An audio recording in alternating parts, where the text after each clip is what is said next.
Hello and welcome to പൊതുജനം കഴുതയല്ല sir. ഞാൻ B Dileep Kumar. ജനകീയ വിഷയങ്ങൾ നിറഞ്ഞ വാർത്താ പരിപാടിയിലേക്ക് പ്രിയപ്പെട്ട പ്രേക്ഷകർക്ക് സ്വാഗതം. പൊതുജനം കഴുതയല്ല സാർ.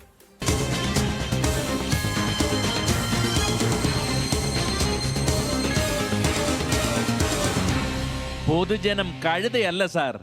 തെരഞ്ഞെടുപ്പിന് തൊട്ടുമുമ്പ് നടത്തിയ തട്ടിക്കൂട്ട് ഉദ്ഘാടനത്തിന്റെ ഇരകളായി 10 പുള്ളിമാനുകൾ കഴിഞ്ഞ ദിവസമാണ് തൃശൂർ പുത്തൂർ സുവോളജിക്കൽ പാർക്കിൽ ചത്തത്. ഏഷ്യയിലെ മികച്ച സുവോളജിക്കൽ പാർക്ക് എന്ന് സർക്കാർ പൊങ്ങച്ചം പറയുന്നതിനിടയിലാണ് 10 മാനുകളെ തെരുവുനായ ആക്രമിച്ച് കൊലപ്പെടുത്തിയത്. ചിലത് ചത്തത് നായകടിയേറ്റല്ലെന്നും പേടിച്ചാണെന്നും പറയുന്നുണ്ട്. നിർമ്മാണ പ്രവൃത്തികൾ പൂർത്തിയാകുന്നതിന് മുമ്പ് മൃഗങ്ങൾക്ക് ആവാസ വ്യവസ്ഥ ഒരുക്കാതെ തെരഞ്ഞെടുപ്പ് ലക്ഷ്യമിട്ട് നടത്തിയ ഉദ്ഘാടനമാണെന്ന ആരോപണം ശരിവയ്ക്കുകയാണ് പുത്തൂരിൽ അരങ്ങേറുന്ന സംഭവങ്ങൾ. തൃശൂരിൽ നിന്ന് സൂരജ് സജിയുടെ റിപ്പോർട്ട്. മുഖ്യമന്ത്രിയും മന്ത്രിമാരും പങ്കെടുത്തുകൊണ്ട് കൊട്ടിഘോഷിച്ചൊരു ഉദ്ഘാടനം, അതും തെരഞ്ഞെടുപ്പിന് ദിവസങ്ങൾക്ക് മുൻപ്. ആഘോഷം കെട്ടടങ്ങുന്നതിന് മുൻപ് പുത്തൂർ സുവോളജിക്കൽ പാർക്കിൽ നിന്ന് പുറത്തു വരുന്ന വാർത്തകൾ അത് കേരളത്തിന് തന്നെ നാണക്കേടാണ്.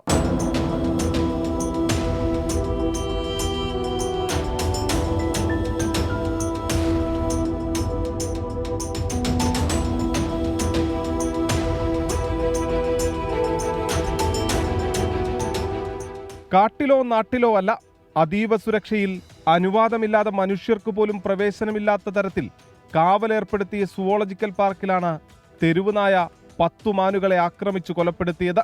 അതീവ സുരക്ഷിതമെന്ന് അടിവരയിട്ടിടത്തുണ്ടായത് വൻ സുരക്ഷാ വീഴ്ച തന്നെ. മാനിനെ പാർപ്പിച്ചിരുന്ന കൂടിന് സമീപത്തെ വലയിലെ വിടവിലൂടെയാണ് തെരുവുനായക്കൂട്ടം അകത്ത് കയറിയതെന്നാണ് അധികൃതരുടെ വിശദീകരണം. എന്നാൽ കേന്ദ്ര അതോറിറ്റിയുടെ സ്ഥിരം പെർമിറ്റും കെട്ടിടങ്ങൾക്ക് സെൻട്രൽ മരാമത്ത് വകുപ്പിൽ നിന്ന് ഫിറ്റ്നസ് സർട്ടിഫിക്കറ്റ് പോലും നേടാതെയും സുരക്ഷാ ഓഡിറ്റിംഗ് നടത്താതെയും നടത്തിയ തിരക്കിട്ട ഉദ്ഘാടനമാണ് പുള്ളിമാനുകളുടെ ജീവൻ നഷ്ടപ്പെടുന്നതിലേക്ക് നയിച്ചതെന്നാണ് ആക്ഷേപം. ആ സുരക്ഷാ ഓഡിറ്റിംഗ് നടത്തിയാലാണ് ഏതൊക്കെ ഭാഗത്ത് വീഴ്ചയുണ്ടാവും, ഏതൊക്കെ ഭാഗത്ത് പ്രശ്നങ്ങളുണ്ടെന്ന് മനസ്സിലാക്കാൻ സാധിക്കുള്ളൂ. അത് നടത്തിയില്ല. ഈ അവിടുത്തെ കൺസ്ട്രക്ഷൻ മുഴുവനും സെൻട്രൽ PWD ആണ് ചെയ്തിട്ടുള്ളത്. സെൻട്രൽ PWD സബ് കോൺട്രാക്ട് കൊടുത്ത് നടത്തിയ കൺസ്ട്രക്ഷനൊക്കെ ആ സെൻട്രൽ PWDയുടെ കംപ്ലീഷൻ സർട്ടിഫിക്കറ്റ് കൊടുക്കണം. അത് കൊടുത്തിട്ടില്ല കെട്ടിടങ്ങൾക്ക്. തെരഞ്ഞെടുപ്പ് മുന്നിൽ കണ്ട് നടത്തിയ ഉദ്ഘാടന നാടകത്തിന്റെ രക്തസാക്ഷികളല്ലേ പുള്ളിമാനുകൾ എന്നതാണ് പൊതുജനം ചോദിക്കുന്നത്. തീർച്ചയായിട്ടും നമുക്ക് എല്ലാവർക്കും അറിയാം, ചോറുണ്ണാൻ എല്ലാവർക്കും അറിയാം. ഈ ഉദ്ഘാടനം നടത്തിയത് വെറും തട്ടിക്കൂട്ടാണ്, തട്ടിപ്പാണ്. അത് വെറും 10 വോട്ട് കിട്ടാനുള്ള ഒരു സൂത്രപ്പണി ചെയ്തതാണ്. അതായത് സെൻട്രൽ സൂ അതോറിറ്റിയുടെ പെർമിഷൻ കിട്ടാത്ത, അല്ലെങ്കിൽ മുഴുവൻ മൃഗങ്ങളെ മാറ്റാത്ത, പൂർണ്ണമായി സജ്ജീകരിക്കാത്ത, മുഴുവൻ ജീവനക്കാരില്ലാത്ത ഒരു സ്ഥലത്തേക്ക് കുറേ മൃഗങ്ങളെ കൊണ്ടിട്ട് ഒരു ഉദ്ഘാടന നാടകം നടത്തി ഞങ്ങൾ അതിൽ വിജയിച്ചു എന്ന് കാണിക്കാൻ നടത്തിയ തത്രപ്പാടാണ്. സുവോളജിക്കൽ പാർക്കിന്റെ ചുറ്റുമതിൽ നായകൾക്ക് കയറാൻ പറ്റാത്ത വിധം ഉയരം കൂട്ടുമെന്നതാണ് അധികൃതരുടെ വിശദീകരണം.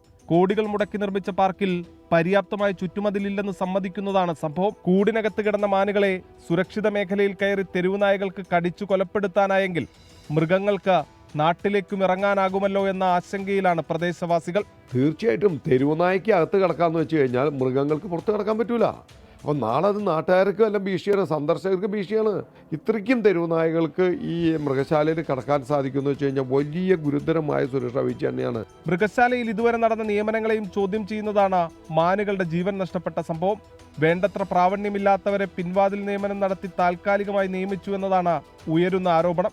ജനുവരി വരെ ട്രയൽ റൺ മാത്രമാണ് നടക്കുന്നതെന്ന് വിശദീകരിക്കുമ്പോഴും ഇനി ഇങ്ങോട്ടേക്ക് മാറ്റുന്ന ഭൂരിഭാഗം പക്ഷികളുടെയും മൃഗങ്ങളുടെയും ജീവന് സുരക്ഷയുണ്ടാകുമോ എന്നതാണ് ഉയരുന്ന ആശങ്ക. നാടിന് തന്നെ അഭിമാനമാകേണ്ട പദ്ധതിയാണ്. അതിങ്ങനെ രാഷ്ട്രീയ നേട്ടത്തിന് ഉപയോഗപ്പെടുത്തി നാണക്കേടാക്കി മാറ്റരുതേ എന്നാണ് പൊതുജനം ആവശ്യപ്പെടുന്നത്. തൃശ്ശൂരിൽ നിന്നും സൂരജ് സജി, 24. പൊതുജനം കഴുതയല്ല സാർ. അലി അക്ബർ, രവികുമാർ, ജോസ്വിൻ ജോസഫ് തുടങ്ങിയവരുടെ പ്രതികരണങ്ങളൊക്കെ കാണുന്നുണ്ട്. ഈ മാനുകൾ, പുള്ളിമാനുകൾ കൂട്ടത്തോടെ മരിക്കാനിടയായ സംഭവത്തിലാണ് ഇവരുടെ ഈ പ്രതികരണങ്ങൾ വന്നിരിക്കുന്നത്.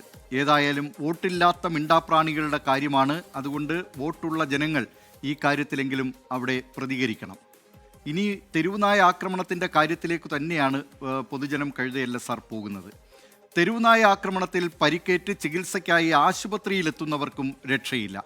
നഗരത്തിൽ അലഞ്ഞുതിരിയുന്ന നായ്ക്കളേക്കാൾ എണ്ണത്തിൽ കൂടുതലാണ് ആശുപത്രി കോമ്പൗണ്ടിൽ അവിടെയുള്ള ഈ തെരുവുനായ്ക്കൾ.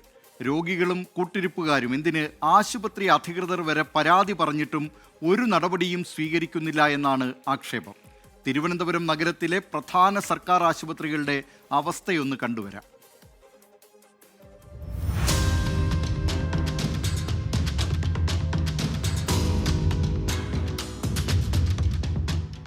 രാവിലെ നടക്കാനിറങ്ങിയവരെ നായ്ക്കൾ ആക്രമിച്ചു. ബസ്സു കാത്തുനിന്ന വീട്ടമ്മയ്ക്ക് നേരെയും ആക്രമണമുണ്ടായി. സ്കൂളിലേക്ക് പോയ കുട്ടികളെയും തെരുവു നായ്ക്കൾ ആക്രമിച്ചു. ഇങ്ങനെ ഓരോ ദിവസവും നായ്ക്കളുടെ ആക്രമണം പെരുകുകയാണ്. നായ്ക്കളുടെ കടിയേറ്റാൽ നമ്മൾ എത്തുന്നത് ആശുപത്രിയിലാണ് വാക്സിൻ സ്വീകരിക്കുന്നതിന് വേണ്ടി. എന്നാൽ അവിടെ എത്തുമ്പോഴോ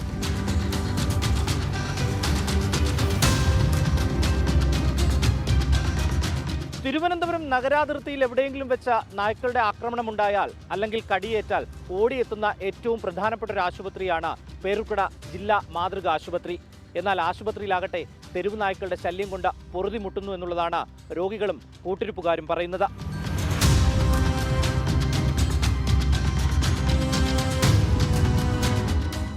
ഇതൊരു മഹാശല്യമാണ്. കാര്യം ഈ വേസ്റ്റ് ആളുകൾ കൂടെ ഇടുന്നുണ്ട്. ഈ തിന്ന ആളുകളുടെ ഒരുപാട് ഉത്തരവാണ്. ഇതിനെ ഒരു കണക്കിന് പറഞ്ഞാൽ ഇതിനെ സംരക്ഷിക്കുകയല്ല, ഇതിനെ കൊന്നുകളയേണ്ടി വരും. അത്രയും ബുദ്ധിമുട്ടാണ്.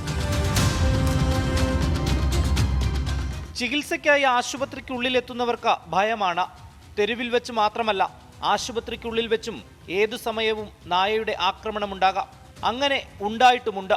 രോഗികളും ബന്ധുക്കളും മാത്രമല്ല, ആശുപത്രി അധികൃതരും നഗരസഭയിൽ ഉൾപ്പെടെ പരാതി പറഞ്ഞു. പക്ഷേ രക്ഷയില്ല. രാവിലെ നമ്മൾ പോസ്റ്റിങ്ങിനൊക്കെ പോകാൻ നേരത്തായാലും നമുക്ക് പെട്ടെന്ന് ഓടിയായിരിക്കും വരുന്നത്. ആ ഒരു ടൈമിൽ ഇവിടെയൊക്കെ നിൽപ്പുണ്ടായിരിക്കും. അപ്പോൾ നമുക്കായാലും ഒന്ന് പെട്ടെന്ന് പോയി ഒപ്പിട്ട് വരാനോ അല്ലെങ്കിൽ തന്നെ നമുക്കിപ്പോൾ പുറത്തോട്ട് ഇറങ്ങുമ്പോഴേ നമ്മുടെ വേസ്റ്റ് കളയാനൊക്കെ പോകും. അപ്പോൾ അവിടേക്കാണ് വേസ്റ്റ് കളയുന്നത്. അപ്പോൾ അവിടേക്ക് തെരുവുനായ്ക്കൾ ഒരുപാടുണ്ട്. അപ്പോൾ അതുകൊണ്ട് നമുക്ക് മൊത്തത്തിലൊരു ഒരു പേടി.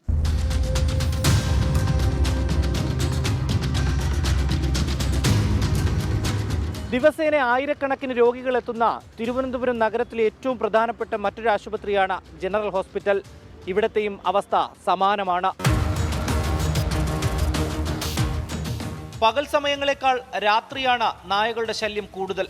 മാലിന്യ സംസ്കരണത്തിന് ആശുപത്രികളിൽ പ്രത്യേക സംവിധാനങ്ങൾ ഏർപ്പെടുത്തിയിട്ടുണ്ട്. അതിനാൽ മാലിന്യം കുന്നുകൂടുന്നത് കൊണ്ടാണ് നായശല്യം പെരുകുന്നതെന്ന് പറയാനാകില്ല. തിരുവനന്തപുരം SAT ആശുപത്രിയിലും മെഡിക്കൽ കോളേജ് പരിസരത്തും സമാന സാഹചര്യം തന്നെയാണ്. രോഗികളും ബന്ധുക്കളും ജീവനക്കാരും ഉൾപ്പെടെ ഭയത്തോടെയാണ് ആശുപത്രിയിലേക്ക് വന്നു പോകുന്നത്. ഈ പൊതികൾ കൊണ്ടുവരുന്നതിനെ കഴിച്ചുകൊണ്ട് എവിടെയെങ്കിലുമൊക്കെ ഒതുങ്ങി കിടക്കും. അടുത്ത ക്ഷീണം തരം കിട്ടിയാൽ ആക്രമിക്കുകയും ചെയ്യും. അതിന് വിശക്കുമ്പോൾ അത് വരും. ആഹാരം കിട്ടിയില്ലെങ്കിൽ ആൾക്കാരെ കടിക്കും. വന്ധ്യംകരണ ശസ്ത്രക്രിയയും വാക്സിനേഷനും കൃത്യമായി നടത്തുന്നുണ്ട് എന്നുള്ളതാണ് നഗരസഭ അവകാശപ്പെടുന്നത്. പക്ഷേ ഓരോ ദിവസം കഴിയുന്തോറും നായ്ക്കളുടെ എണ്ണത്തിൽ വർധനവല്ലാതെ കുറവില്ല എന്നുള്ളതാണ് കണക്കുകൾ പോലും സൂചിപ്പിക്കുന്നത്. സ്വകാര്യ ഏജൻസി ഉപയോഗിച്ച് 2023 തിരുവനന്തപുരം നഗരസഭ നടത്തിയ പഠനത്തിൽ നഗരത്തിൽ നായ്ക്കളുടെ എണ്ണം വർദ്ധിക്കുന്നു എന്നുള്ളതാണ് കണ്ടെത്താൻ കഴിഞ്ഞത്.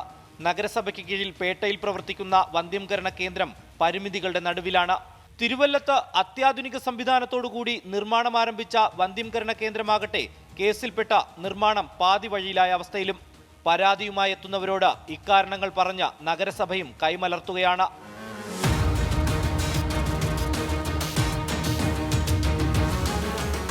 റിനു ശ്രീധർ, 24, തിരുവനന്തപുരം. പൊതുജനം കഴുതയല്ല സാർ. തെരുവുനായ്ക്കളെ നിയന്ത്രിക്കുന്നതിന് ഇവയെ ഷെൽട്ടറുകളിൽ പാർപ്പിക്കണമെന്നാണ് സുപ്രീം കോടതി കഴിഞ്ഞ ദിവസം സംസ്ഥാന സർക്കാരുകൾക്ക് നിർദ്ദേശം നൽകിയത്. എന്നാൽ കേരളത്തിലെ ഈ ഡോഗ് ഷെൽട്ടറുകളുടെ അവസ്ഥ എന്താണ്? തെരുവുനായ്ക്കളുടെ വന്ധ്യംകരണത്തിനും സംരക്ഷണത്തിനുമായി പാലാ നഗരസഭ സ്ഥാപിച്ച ഡോഗ് ഷെൽട്ടർ വെറുതെ കിടന്ന് തുരുമ്പെടുത്ത് നശിക്കുകയാണ്.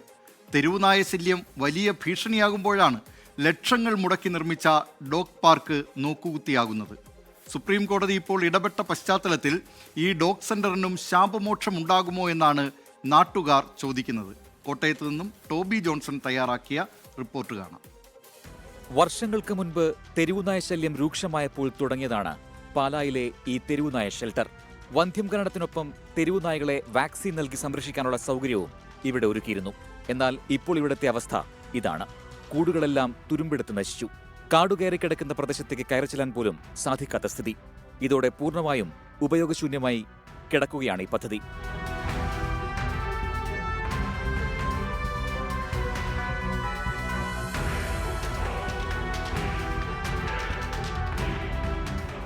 മീനച്ചിലാറിന്റെ തീരമായതിനാൽ വെള്ളം കയറുന്നത് ഷെൽട്ടറിന് തിരിച്ചടിയാണ്. കൂടാതെ അശാസ്ത്രീയ നിർമ്മാണവും പദ്ധതി പാതിവഴിയിൽ മുടങ്ങാൻ കാരണമായി. തെരുവുനായ ശല്യം രൂക്ഷമാകുമ്പോൾ ഡോഗ് സെന്ററിനെ കുറിച്ച് ചർച്ചകൾ വരും. എന്നാൽ അതിനുശേഷം എല്ലാം കെട്ടടങ്ങും. ഒട്ടിഘോഷിച്ച ഉദ്ഘാടനങ്ങളൊക്കെ നടന്നതാണ്. ഇത് പാലാ മുനിസിപ്പാലിറ്റിയിൽ മാത്രമല്ലാത്ത കേരളത്തിലെ വിവിധ തദ്ദേശ സ്വയംഭരണ സ്ഥാപനങ്ങളിൽ ഇത്തരത്തിലുള്ള ഈ തട്ടിക്കൂട്ട് ഷെൽട്ടറുകൾ സ്ഥാപിക്കുകയും അതിൻ്റെ പേരിൽ കുറേ അഴിമതി നടന്നിട്ടുണ്ട് എന്നുള്ളതാണ് യാഥാർത്ഥ്യം. അപ്പോൾ ഇനിയെങ്കിലും കേന്ദ്ര അല്ലെങ്കിൽ നമ്മുടെ സുപ്രീം കോടതിയുടെ വിധിയുടെ അടിസ്ഥാനത്തിൽ സംസ്ഥാന ഗവൺമെൻറ് കർശനമായി ഈ വിഷയത്തിൽ ഇടപെട്ടുകൊണ്ട് തദ്ദേശ സ്വയംഭരണ സ്ഥാപനങ്ങളെ കൊണ്ട് അടിയന്തരമായി ഈ നായ്ക്കളെ റോഡിൽ നിന്നും നീക്കുവാനുള്ള നടപടി ഉണ്ടാക്കണമെന്ന് ഈ അവസരത്തിൽ തൃണമൂൽ കോൺഗ്രസ് ആവശ്യപ്പെടുകയാണ്.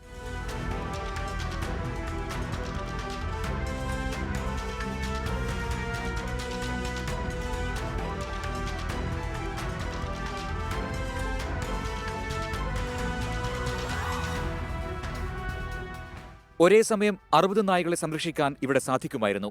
ലക്ഷക്കണക്കിന് രൂപ മുടക്കിയാണ് പാലാ നഗരസഭ ഈ ഡോഗ് പാർക്ക് നിർമ്മിച്ചത്.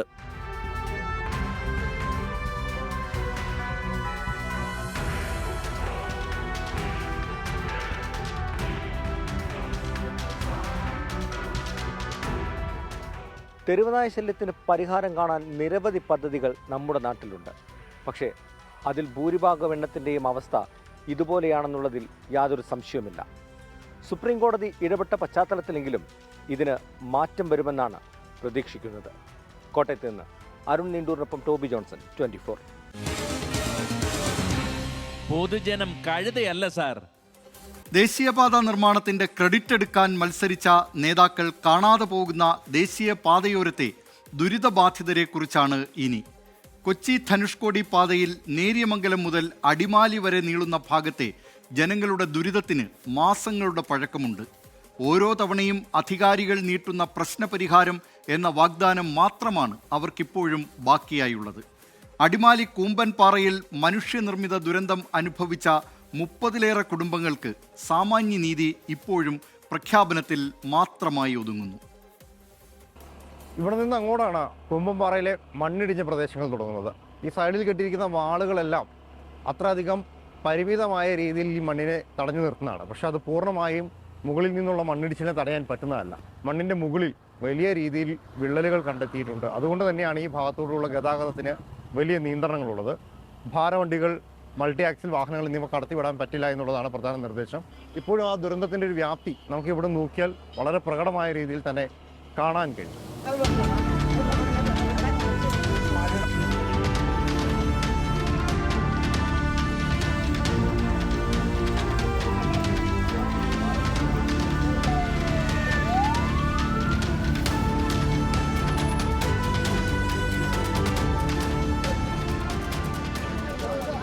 $4,000 വാടകയും 10,000 രൂപ സെക്യൂരിറ്റിയും കൊടുത്താണ് ഞങ്ങൾ വീട് വാടകയ്ക്ക് എടുത്ത് താമസിച്ചുകൊണ്ടിരുന്നത്. ഞങ്ങൾക്ക് നഷ്ടപ്പെട്ടതും ഞങ്ങൾക്കൊന്നും ഒരു ഫർണിച്ചർ ഒരു സാധനവും ഇല്ല. ഞങ്ങൾക്ക് എല്ലാം ഞങ്ങളുടെ നഷ്ടപ്പെട്ടു. ഞങ്ങളുടെ പിന്നെ ഇപ്പോൾ ഇതുവരെയായിട്ടും 15,000 രൂപ തരാമെന്ന് പറഞ്ഞാൽ അത് ഇതുവരെയായിട്ട് അക്കൗണ്ടിൽ കയറിയിട്ടില്ല. ഇനി ഞങ്ങൾക്കുണ്ടോ എന്താണെന്നും അറിയില്ല. കൂമ്പൻപാറയിലെ ലക്ഷം വീട് ഉന്നതി ഇന്ന് ഒരു മൺകൂനയാണ്. അന്നന്ന് അധ്വാനിച്ച് സ്വരുക്കൂട്ടിയതെല്ലാം ചേർത്ത് വെച്ച് പലരും തീർത്ത സ്വപ്നങ്ങൾ ഈ മണ്ണിൻ്റെ അടിയിലുണ്ട്. വാസയോഗ്യമായ ഒരിടം പോലുമില്ലാതെയാണ് പലരും പല ക്യാമ്പുകളിലായി ഇപ്പോഴും കഴിയുന്നത്. അധികൃതർ നൽകിയ ഉറപ്പുകളെല്ലാം വെറും കടലാസ് രേഖകളായി. അപകടത്തിൻ്റെ പൂർണ്ണ ഉത്തരവാദിത്വം ദേശീയപാത അതോറിറ്റിക്കാണ് എന്നും നിർമ്മാണ കമ്പനി നഷ്ടപരിഹാരം തരും എന്നും ഒരു വെറും വാക്ക് നൽകി ജില്ലാ ഭരണകൂടവും ജനപ്രതിനിധികളും കൈയൊഴിഞ്ഞു. നിർമ്മാണം നടത്തുന്ന കരാർ കമ്പനിയായ EKK കൺസ്ട്രക്ഷന് വേണ്ടി മരം മുറിയും മറ്റു ജോലികളും ചെയ്തു നടന്ന ബിജുവിനാണ് ഈ ദുരന്തത്തിൽ ജീവൻ നഷ്ടമായത്. ബിജുവിൻ്റെ ഭാര്യ സന്ധ്യ കാല് നഷ്ടപ്പെട്ട് ആശുപത്രിയിലും. പക്ഷേ കാലണയുടെ സഹായം ആരും ഇതുവരെ നൽകിയില്ല. ഈ പ്രശ്നമായിട്ട് ബന്ധപ്പെട്ട് തിരിഞ്ഞു നോക്കാനോ പരിഗണിക്കാനോ യാതൊരുവിധ ആരും ഇതുവരെ തയ്യാറായിട്ടില്ല. ഇതുവരെ കാല് മുറിച്ച് കളഞ്ഞ ആ ചേച്ചി ഇങ്ങനെ വരാനൊരു നല്ല വീട് പോലും ഇല്ല. ഇപ്പം ആ വീടിനെക്കുറിച്ച് പോലും അവർ ചോദിക്കുന്ന പോലുമില്ല. ഈ ഭിത്തിയൊക്കെ വിണ്ട് കീറി, ഓൾറെഡി ഇവിടെ മൊത്തം പൊട്ടി ഭിത്തിയൊക്കെ വിണ്ട് കീറി കണ്ടിട്ടാണ് അങ്ങോട്ട് ഞങ്ങൾ പോകുന്നത്. അപ്പോൾ അവിടെ എന്ത് കാട്ടി ഞങ്ങൾ അവിടെ പോയി വീണ്ടും താമസിക്കുന്നത്? പണവും സ്വർണവും വിലപിടിപ്പുള്ള രേഖകളുമെല്ലാം ഈ മണ്ണിൻ്റെ അടിയിലുണ്ട്. ഇതേ ഇടം വാടകയ്ക്കെടുത്ത് താമസിച്ചവരും കുറവല്ല. ചോദിക്കാൻ ഇനി അധികാരികളാരും ബാക്കിയില്ല. അധികൃതർക്ക് ഈ വിഷയത്തിൽ മിണ്ടാട്ടം പോലുമില്ല. ജനപ്രതിനിധികൾ തിരഞ്ഞെടുക്കപ്പെട്ട് വീണ്ടും കസേരയിലെത്താനായി തെരഞ്ഞെടുപ്പിൻ്റെ ഓട്ടത്തിലേക്ക് മാറി. ബാധിക്കപ്പെട്ടവർ, പൊതുജനങ്ങൾ കയ്യും നീട്ടി വീണ്ടും പെരുവഴിയിൽ നിൽക്കുന്നു. മണ്ണുമാന്തിയും മരം മുറിച്ചും നിർമ്മാണം നടത്തിയും വികസനത്തിൻ്റെ പേരിൽ ക്രെഡിറ്റ് എടുക്കാൻ മാത്രം ഈ നേതാക്കൾക്ക് സമയവുമുണ്ട്, അവസരവുമുണ്ട്. ഒരു കുടുംബത്തിൻ്റെ അല്ല, ഒരു നാടിൻ്റെ സ്വപ്നമില്ലാതായ ഒരു ദിവസത്തിൻ്റെ ബാക്കിയാണ് എൻ്റെ താഴെ കാണുന്നത്. ബിജുവിൻ്റെ ആ കുടുംബത്തിൻ്റെ കട്ടിലിൻ്റെ അവശിഷ്ടങ്ങൾ, വീടിൻ്റെ ബാക്കി പത്രങ്ങൾ, ഇപ്പോഴും അവസാനമായി നിലച്ചുപോയ ഒരു ഘടികാരം, ഇതെല്ലാം ഇവിടെ സാക്ഷിയായി ഉണ്ട്. പക്ഷേ കാണേണ്ട അധികാരികൾ ഇപ്പോഴും മനഃപൂർവ്വം കണ്ണടയ്ക്കുന്നത് എന്തിനാണ് എന്ന് മാത്രം മനസ്സിലാകുന്നില്ല. ഇവർ എന്ത് തെറ്റാണ് നിങ്ങളോട് ചെയ്തത്? നിങ്ങൾ ചെയ്ത തെറ്റിൻ്റെ പാപഭാരം ഇപ്പോൾ ചുമക്കുന്നതും ഇവർ തന്നെയല്ലേ? കരുണ കാണിക്കേണ്ടവർ കണ്ണടയ്ക്കുമ്പോൾ നിഷേധിക്കപ്പെടുന്നത് യഥാർത്ഥ നീതിയാണ്. ക്യാമറമാൻ ഹരീഷിനൊപ്പം ലാൽകൃഷ്ണൻ, 24 ഇടുക്കി. പൊതുജനം കഴുതയല്ല സാർ. സീന മുഹമ്മദ് പറയുന്നു, പാത പൊളിഞ്ഞാൽ അവകാശം ഏറ്റെടുക്കാൻ ആരും ഉണ്ടാകില്ല എന്ന്. അതുതന്നെയാണ് നാട്ടുകാരും പറയുന്നത്. ഒരു നേതാവും ഈ പാത തകർന്നതുമായി ബന്ധപ്പെട്ടോ അവരുടെ ജീവിതമാർഗം അടയുന്നതുമായി ബന്ധപ്പെട്ടോ ഒരു തരത്തിലും അതിൻ്റെ ഉത്തരവാദിത്വം ഏറ്റെടുക്കാൻ തയ്യാറാകുന്നില്ല എന്നതാണ് പൊതുജനത്തിനും ഉള്ള പരാതി. മറ്റൊരു വാർത്തയിലേക്കാണ്.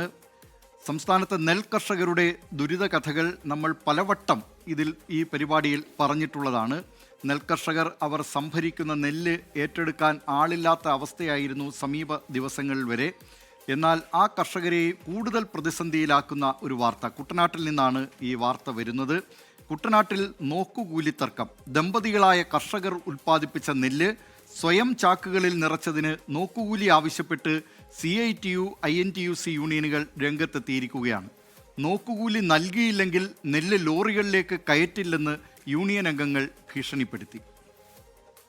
സ്വന്തമായിട്ട് ഞാനും വൈഫും കൂടെ വാരി നിറച്ചു കഴിഞ്ഞപ്പം യൂണിയനിൽപ്പെട്ട സ്ത്രീകൾ, ലേബർ കാർഡൊന്നും ഇല്ലാത്തതാണ്, അവർ വന്നിട്ട് എൻ്റെ നെല്ല് തടഞ്ഞു. അവർക്ക് ഞാൻ നിറച്ച പൈസ അവർക്ക് കൊടുക്കണം, അല്ലെങ്കിൽ നെല്ല് ഇവിടെ കടക്കുകയോ കയറ്റിവിടത്തില്ലെന്ന് യൂണിയൻ പറഞ്ഞു. നോക്കുകൂലി വാങ്ങാൻ പാടില്ലെന്ന് നേതാക്കൾ ആവർത്തിച്ച് പറയുന്നതിനിടയിലാണ് ഈ കുട്ടനാട്ടിൽ കർഷകരെ ദുരിതത്തിലാക്കിക്കൊണ്ടുള്ള ഈ സംഭവം വരുന്നത്. വിത്ത് വിതച്ചത് കർഷകരാണ്. ആ വിത്ത് വിതച്ച് അതിനുശേഷം അത് നെല്ലായി മാറുന്നതിനുമൊക്കെ നിരവധി കർഷക തൊഴിലാളികൾ ആ പാടത്ത് പണിയെടുത്തിട്ടുണ്ടാകാം. അതിനുശേഷം വീണ്ടും കർഷകർ ഈ നെല്ല് നെല്ല് അവർ ശേഖരിച്ചത് അവർക്ക് കൈമാറാൻ കഴിയാത്ത ഒരു ദുരവസ്ഥ സമീപ ദിവസങ്ങളിലൊക്കെ ഉണ്ടായതാണ്. അത് നമ്മൾ കണ്ടതുമാണ്. ഏതായാലും ഈ വാർത്തയുടെ വിശദാംശങ്ങളുമായി അശ്വിൻ പാലാഴി ചേരുകയാണ്. അശ്വിൻ, ഈ കർഷകർ ഇപ്പോൾ വലിയ പ്രതിസന്ധിയിലേക്ക് പോയിരിക്കുകയാണല്ലോ. നോക്കുകൂലിയുമായി യൂണിയനുകൾ രംഗത്തെത്തിയിരിക്കുകയാണല്ലോ. അശ്വിൻ. ദിലീപ് കുമാർ, നമുക്കറിയാവുന്നതുപോലെ ഇത്രയും നാൾ നെല്ല് സംഭരിക്കാത്തത് വലിയ പ്രതിസന്ധിയായിരുന്നു. ആ പ്രശ്നങ്ങളൊക്കെ ഒരു തരത്തിൽ പരിഹരിച്ച് നെല്ല് സംഭരണത്തിന്റെ രംഗത്തേക്ക് എത്തിയപ്പോൾ ഇപ്പോൾ ഈ യൂണിയനുകളാണ് കർഷകരെ ദ്രോഹിക്കുന്നത്. നമുക്കറിയാവുന്നതുപോലെ കുട്ടനാട്ടിൽ സാധാരണയായി ഹെക്ടർ കണക്കിന് നെല്ലാണ് വലിയ കർഷക പാടങ്ങളിൽ നിന്നൊക്കെ കർഷകർ എടുത്തുവിടുന്നത്. ഒക്കെ മാറ്റി നിർത്തിയാൽ ഇങ്ങനെ ചെറിയ തോതിൽ കൃഷി ചെയ്യുന്ന കുറച്ച് കർഷകർ ഈ കുട്ടനാട്ടിലേക്ക് ഉണ്ട്. അതിൽ അങ്ങനെ ഒരു വിഭാഗത്തിൽപ്പെട്ടതാണ് ഈ ദമ്പതികൾ. 60 കിൻഡൽ നെല്ല് മാത്രമാണ് അവർ ഉൽപ്പാദിപ്പിച്ചിരുന്നത്. ഏകദേശം ഒരു 120 ചാക്കോളം വരും. ഈ 120 ചാക്കിലേക്ക് ഇവർ ഉൽപ്പാദിപ്പിച്ച നെല്ല് ഇവർ തന്നെ സ്വയം ചാക്കുകളിലാക്കി മുറ്റത്ത് വെച്ചിരിക്കുകയായിരുന്നു. ഇത് ലോറിയിലേക്ക് കയറ്റണമെങ്കിൽ യൂണിയൻ തൊഴിലാളികളുടെ സഹായം വേണം. അല്ലാതെ അവിടുത്തെ ഒരു ധാരണ പ്രകാരം യൂണിയനിൽപ്പെട്ട ആളുകളല്ലാതെ ലോറിയിലേക്ക് കയറ്റാൻ പറ്റില്ല. ആ ധാരണ പ്രകാരം യൂണിയൻ തൊഴിലാളികൾ അവിടെ എത്തുമ്പോൾ അവർ കാണുന്നത് ഇത് നെല്ല് ചാക്കിലേക്ക് നിറച്ച നിലയിലാണ്. പിന്നീട് ഈ നെല്ല് ലോറിയിലേക്ക് കയറ്റണമെങ്കിൽ ആ നെല്ല് നിറച്ചതിന്റെ പണം കൂടി യൂണിയൻ അംഗങ്ങൾക്ക് നൽകണമെന്നുള്ളതായിരുന്നു ഇവരുടെ വശം. അതായത് കർഷകർ തന്നെ നിറയ്ക്കാൻ പാടില്ല, അത് യൂണിയനുകൾക്ക് അവകാശപ്പെട്ട ജോലിയാണ്, അത് നിങ്ങൾ ചെയ്യേണ്ടതല്ല, ഞങ്ങളാണ് ചെയ്യേണ്ടത്, ഞങ്ങൾ ചെയ്തില്ല എങ്കിൽ പോലും അതിന്റെ കൂലി നിങ്ങൾ തരണമെന്നുള്ളതായിരുന്നു യൂണിയൻ അംഗങ്ങളുടെ CITU INTUC യൂണിയനുകളുടെ നിലപാട്.